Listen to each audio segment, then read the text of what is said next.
They almost took him to a behaviorist for it.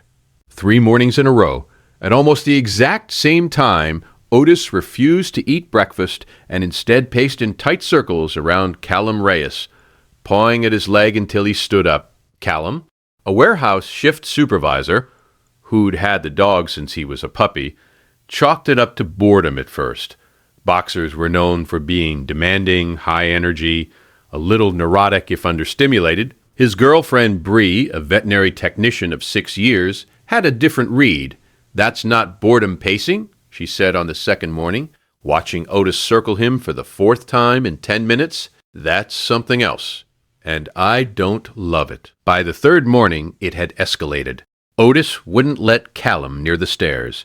He blocked the bottom step with his whole body, then his head, then finally, when Callum tried to step around him, pressed his skull hard against Callum's shin and refused to budge, whining low in his throat.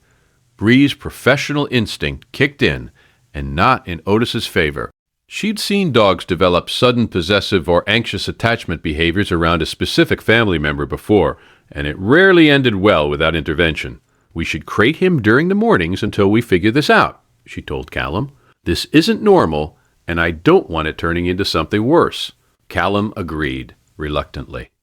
That night, they moved Otis's crate to the far end of the hallway, out of the bedroom, out of the morning routine entirely. The next morning, at 6:38, Otis started throwing himself against the crate door. If you've ever wondered what your dog knows 30 minutes before you do, this story is exactly why you should keep watching. Subscribe for more. Callum woke to the sound of metal scraping against hardwood, and Otis's low, continuous whine turning into something closer to a bark he'd never heard from him before. He let him out, half annoyed, fully awake now, and Otis ran straight to the bathroom door, where the shower was already running, where Bree had gone in 8 minutes earlier and hadn't answered when Callum called her name. She was on the bathroom floor, mid-seizure, the water still running cold over her legs. Bree had been diagnosed with epilepsy at 19 and hadn't had a breakthrough seizure in 3 years.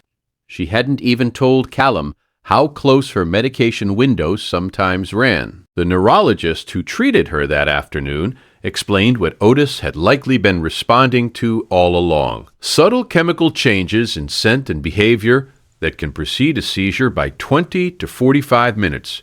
Changes dogs can detect long before any human would notice a thing was wrong.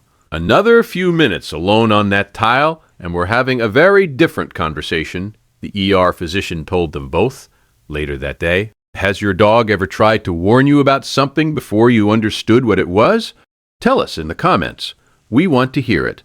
Every piece of it rearranged itself in Callum's mind that same afternoon. The pacing at 6:40 every morning, not boredom, but a warning clock only Otis could read. The block at the stairs. Not possessiveness, but trying to keep Bree from a fall while alone. The thrown weight against the crate door, the only alert system left once they'd taken away the one he actually had.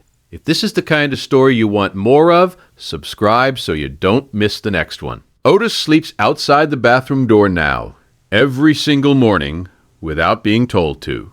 Bree keeps a spare set of his favorite treats in the cabinet, just for the mornings he gets it right, which so far has been every single one.